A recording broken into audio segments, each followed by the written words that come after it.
Oke, ya, terima kasih Pak Kepala Biro. Assalamualaikum warahmatullahi wabarakatuh. Yang saya hormati rekan-rekan dari wartawan yang hadir kegiatan press conference terkait dengan pembukaan sekolah kedinasan, baik untuk praja, taruna maupun taruni mahasiswa kedinasan untuk tahun 2021 ini. Saya ingin menyampaikan beberapa hal terlebih dahulu. Yang pertama, sebagai referensi saja dari teman-teman semua, untuk mengingatkan kembali. Prinsipnya adalah untuk mengingatkan kembali bahwa kalau kita berbicara sekolah kedinasan, maka yang dimaksud di sini adalah sekolah yang merupakan jaminan ikatan dinas, maupun ada beberapa yang dari kelulusannya tidak mengikuti ikatan dinas, tetapi kemudian mereka bisa diangkat langsung menjadi calon pegawai negeri sipil. Nah, di dalam peraturan perundang-undangan atau yang keputusan Menteri PAN RB terkait dengan penyelenggaraan sekolah kedinasan yang sudah ditetapkan, saat ini ada 8 kementerian lembaga yang dapat menyelenggarakan program pendidikan kedinasan. Nah, di dalam proses seleksi ini, kami akan menggunakan satu portal di mana satu pelamar nanti atau satu pendaftar itu hanya bisa memilih satu sekolah dari 8 sekolah pendidikan kedinasan yang dibuka. Tahun ini berbeda dengan tahun 2020 kemarin. Tahun 2020 kemarin untuk STAN dan STMKG itu tidak buka karena terkait dengan kondisi pandemi dan segala macam, banyak sekali alasan, ada banyak alasan yang kemarin disampaikan, terutama kesiapan institusi juga terkait dengan penyelenggaraan pendidikan kedinasan selama masa pandemi. Sehingga tahun 2020 kemarin yang buka di pendidikan kedinasan itu hanya 6 instansi dari 8 instansi. Kemudian standarisasi proses di seluruh sekolah kedinasan itu melalui sistem monitoring secara terpusat, melalui sistem aplikasi yang kita sebut dengan sekolah SSCN pendidikan kedinasan. Dan termasuk juga di dalam proses pembayarannya, termasuk ini juga menggunakan one stop recruitment services, di mana proses registrasi, pembayaran, informasi, dan helpdesk itu ada di dalam satu sistem yang sama. Nah, bagaimana alurnya? Alur di dalam penerimaan sekolah kedinasan tahun 2021 ini tidak berbeda jauh dengan tahun-tahun sebelumnya. Kita menggunakan satu portal yang kami sebut dengan SSCASN Pendidikan Kedinasan. Mereka di awal dapat membuat akun untuk mengakses portal, dan dengan membuat akun terlebih dahulu di dalam portal pendidikan kedinasan tadi. Setelah mereka membuat akun, baru yang kemudian yang bersangkutan bisa login. Nah, pada saat mereka membuat akun, mereka harus masuk dengan menggunakan nomor induk kependudukan dan nomor kartu keluarga.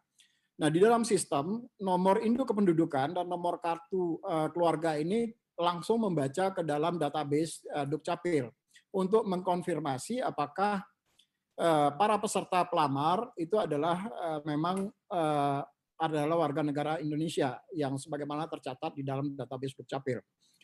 Nah, setelah mereka membuat akun, mereka bisa mencetak kartu akun, mereka kemudian bisa login untuk melengkapi seluruh biodata yang sudah disediakan di dalam sistem SSCASN Dikdin ini.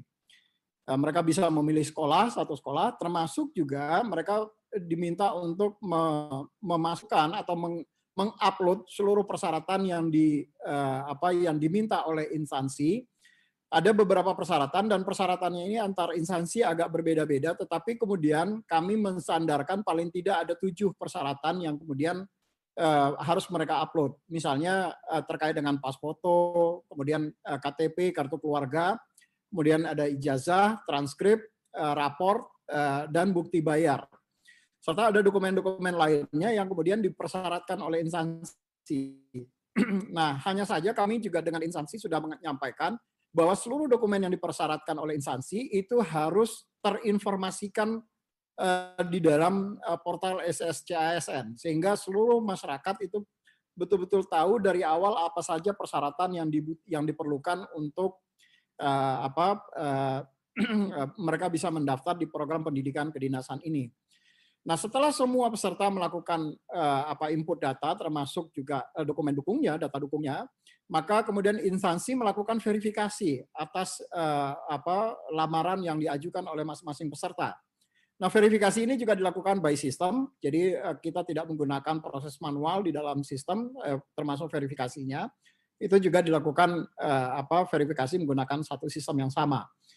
Setelah dilakukan verifikasi, kalau mereka kemudian dinyatakan lulus, maka yang bersangkutan bisa melakukan pembayaran untuk pendaftaran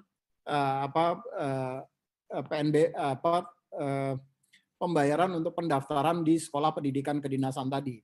Nah, setelah mereka melakukan pembayaran, maka instansi kemudian akan mengumumkan hasil seleksi administrasi yang sudah disampaikan oleh berdasarkan hasil verifikasi dari masing-masing instansi tadi. Kemudian yang ini adalah sekolah kedinasan yang buka tahun ini, tahun 2021, yaitu ada Kementerian Dalam Negeri, ada dengan IPDN, kemudian Kementerian Keuangan, ada STAN tahun ini buka karena tahun lalu tidak buka, tapi tahun ini STAN akan kembali buka. Kemudian ada Kementerian Hukum dan HAM, ada baik itu Poltekip maupun Poltekimnya untuk imigrasi itu juga buka tahun ini. Kemudian Sekolah Tinggi Ilmu Statistik juga akan buka, Badan Sekolah Tinggi Intelijen Negara itu juga dipastikan buka karena sudah mendapatkan persetujuan dari Menpannya formasinya. Kemudian ada Sekolah Tinggi Meteorologi, Klimatologi dan Geofisika yang tahun lalu tidak buka, tahun ini akan buka kembali. Kemudian ada Sekolah Tinggi Sandi Negara dan sekolah-sekolah di bawah Kementerian Perhubungan. Jadi semua 88 instansi ini tahun ini akan membuka pendaftaran.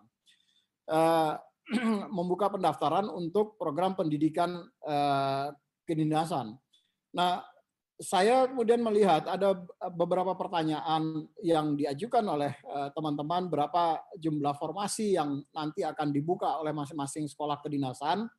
Pada prinsipnya nanti mestinya Pak Menteri Pan-RB yang akan menyampaikan berapa jumlah formasi yang akan dibuka di masing-masing sekolah kedinasan, tetapi secara total, secara keseluruhan lebih kurang sekitar 8.000-an formasi yang akan dibuka untuk sekolah pendidikan kedinasan.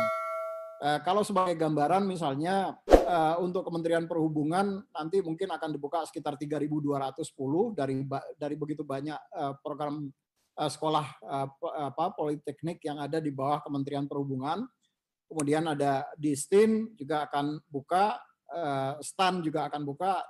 Sebetulnya ada dua instansi yang tadinya tahun 2020 kemarin tidak ikut seperti STMKG dan STAN itu meminta kuota lebih besar. Hanya saja kemudian setelah dilakukan rekonsiliasi termasuk juga ketersediaan tempat di kampus masing-masing, maka kemungkinan besar tidak bisa 2 kali formasi karena 2020 tidak dibuka. Jadi tadinya kalau biasanya katakanlah 2020 formasinya harusnya 250 formasi misalnya, maka kemudian didoubling menjadi 500. Ternyata tidak bisa seperti itu karena ada keterbatasan tempat yang ada di masing-masing sekolah pendidikan kedinasan. Kemudian ini adalah portal yang akan kami gunakan untuk sistem pendaftaran, tetap menggunakan SSC-ASN. Tetapi untuk pendidikan kedinasan nanti kita akan menggunakan SSCN Dikdin, jadi pendidikan kedinasan. Di sini di dalam satu sistem SSC-ASN ini juga nanti akan digunakan untuk melakukan pengolahan hasil komputerasi tesnya dari setiap peserta sebelum nanti kemudian disampaikan kepada masing-masing instansi yang nanti juga akan ditandatangani secara digital oleh Bapak Kepala BKN. Ini ada beberapa fitur yang kami sediakan di dalam SSCN, SSC-ASN, mulai dari dashboard, kemudian ada portal untuk bagi pelamar, kemudian mereka bikin akun dan pendaftaran, pengolahan hasil, melakukan verifikasi, helpdesk, dan admin instansi, termasuk juga admin untuk BKN pusat ataupun di kantor regional. Beberapa fitur lain yang juga akan disediakan adalah simulasi pemilihan formasi atau SPF yang tahun lalu sudah kita buka juga. Tetapi tahun lalu kemudian sempat kita tutup SPF ini karena banyak peserta yang kemudian melakukan kecurangan dengan memasukkan pendaftaran yang palsu, sehingga mau tidak mau kemudian karena banyak kecurangan di situ, kemudian SPF-nya kami tutup kembali. Sesuai dengan arahan pimpinan waktu itu, ya dipersilakan kompetisinya sebagai seperti kita melakukan kompetisi secara blind competition. Jadi tanpa kita tahu siapa lawan, berapa yang mendaftar di posisi itu. Padahal SPF ini sebetulnya ditujukan adalah untuk memudahkan para peserta untuk melakukan pilihan. Mereka mau mendaftar kemana agar mendapatkan posisi kelulusan yang tingkat kelulusannya mungkin bisa lebih diprediksi. Kemudian juga pengumuman akan diintegrasikan di dalam portal SSC-ASN, sehingga di dalam satu portal yang sama semua proses itu bisa didapatkan, termasuk alur dan petunjuk penggunaan juga sudah kami sediakan di dalam satu portal yang sama. Nah, begitu mereka sudah mendaftar dan mereka dinyatakan lulus, BKN juga melakukan beberapa penyempurnaan terkait dengan sistem pelaksanaan seleksinya untuk computer assisted testnya, mulai dari fitur registrasi yang tahun lalu waktu SKB sudah kami gunakan. Ini tujuannya adalah untuk meminimalisir potensi penularan atau penyebaran COVID-19. Kita tidak tahu atau kita belum tahu apakah dengan even setelah semua atau sebagian besar dilakukan vaksinasi, apakah kemudian COVID akan berhenti. Tentu kalau menurut dugaan dan perkiraan dari teman-teman di Kementerian Kesehatan ataupun BNPB, sepertinya belum. Jadi pelaksanaan protokol kesehatan dan di dalam pelaksanaan seleksi ini tentu saja masih akan tetap menjadi pertimbangan utama di dalam pelaksanaan proses seleksi ini. Sistem live scoring itu juga akan tetap digunakan dengan menggunakan streaming YouTube. Jadi semua masyarakat di Republik ini bisa mengikuti berapa skor yang diperoleh oleh setiap peserta. Jadi kalau dulu misalnya hanya disediakan melalui TV monitor yang kami sediakan di ruang tunggu, maka ke depan tidak. Jadi ke depan kita akan menggunakan live streaming melalui YouTube, sehingga termasuk keluarga, mereka tidak perlu kemudian berkumpul di lokasi-lokasi atau titik lokasi penyelenggaraan ujian, tetapi mereka bisa kemudian mengakses melalui streaming YouTube-nya BKN. Nah, untuk meminimalisir potensi joki, karena tahun lalu di dalam penerimaan seleksi CPNS ada beberapa lokasi yang kemudian kami bisa menangkap joki, maka kami menyempurnakan kembali di dalam sistem CAT-nya dengan menggunakan face recognition. Ini adalah tujuannya untuk meminimalisir potensi orang yang tidak berhak untuk ikut seleksi, kemudian dia menggantikan orang lain atau istilah ininya menjadi joki dari peserta yang lain. Nah, ini juga face recognition ini adalah nanti masing-masing calon peserta mereka akan melakukan swafoto sebanyak 3 kali di dalam sistem pendaftaran, dan mereka akan upload swafoto tadi. Itulah yang kemudian dijadikan sebagai database untuk melakukan face recognition terhadap para peserta seleksi. Ini prosedur pelaksanaan CAT dengan penerapan protokol kesehatan yang sudah kami uji cobakan pada saat kita melaksanakan seleksi SKB pada tahun lalu untuk CPNS tahun 2019 yang pelaksanaan seleksinya kita laksanakan di tahun 2020 kemarin. Alhamdulillah kemudian BKN tidak menjadi klaster baru di dalam penyebaran COVID karena kita betul-betul konsisten dan sangat hati-hati sekali dengan penyebaran COVID ini, sehingga setiap proses mulai dari kedatangan peserta sampai dengan pelaksanaan seleksi betul-betul kami atur sehingga tidak ada misalnya peserta yang tubrukan. Kemudian penerapan protokol kesehatan dengan 3M, karena waktu itu 3M, sekarang 5M, kita tentu akan konsisten dengan menerapkan ini, termasuk juga sterilisasi seluruh sarana dan prasarana sebelum terjadinya pergantian sesi, apakah itu di ruangan seleksi ataupun di loker-loker penyimpanan barang-barang dari peserta. Ini semua akan dilakukan sterilisasi. Ini sistem yang mendukung di dalam proses seleksi ini. Ada SSC-ASN, ada CAT. Saya akan lompat sedikit mengenai ini tadi tahapan yang kita lakukan. Jadi setiap tahapan, jadi setiap hari itu akan ada 3 sesi ujian. Nah, setiap selesai satu sesi ujian, kemudian akan dilakukan penyemprotan disinfektan, baik itu terhadap loker penyimpanan barang ataupun ruang ujian yang digunakan oleh seluruh peserta. Dan begitu ruang tunggu steril bagi peserta selesai dikosongkan, maka sekaligus langsung disterilkan untuk peserta berikutnya. Nah, proses ini akan kami lakukan secara berulang-ulang setiap terjadi pergantian sesi di dalam pelaksanaan seleksi ini. Nah, teman-teman pasti akan sangat menunggu kapan sih sebetulnya mau dibuka sistem pendaftaran ini. Jadi ini adalah timeline-nya. Kita akan membuka sistem pendaftaran ini pada besok tanggal 9 April tahun 2021 jam 9.21. Jadi jam 9.21 sistem akan langsung on dan bisa langsung bagi para calon taruna maupun taruni ataupun pelajar sekolah pendidikan kedinasan ini sudah bisa melakukan surfing, sudah bisa melakukan melihat terlebih dahulu program-program pendidikan yang ada dan yang akan dibuka. Nah, besok Pak Menteri PAN RB juga akan melakukan press conference terutama terkait dengan berapa kuota dari masing-masing dan beberapa regulasi payung yang akan digunakan untuk pelaksanaan seleksi pendidikan kedinasan ini. Nah, namun dugaan saya Pak Menteri akan tidak saja akan berbicara mengenai pendidikan kedinasan, tetapi juga akan berbicara penerimaan calon ASN secara keseluruhan. Baik itu pendidikan kedinasan maupun P3K guru maupun CPNS yang tahun ini memang tahun berat sebetulnya, jujur saja kami harus sampaikan tahun berat yang karena ini adalah penerimaan besar-besaran yang kita lakukan dan ini baru sejarah sepanjang Republik ini ada di dalam proses penerimaan calon aparatur sipil negara. Yang lebih kurang sekitar kalau untuk kuota gurunya saja sudah teman-teman wartawan tentu sudah tahu dan mengikuti dari media, target itu adalah 1 juta walaupun formasinya sampai sekarang yang instansi yang mengusulkan belum sampai 1 juta.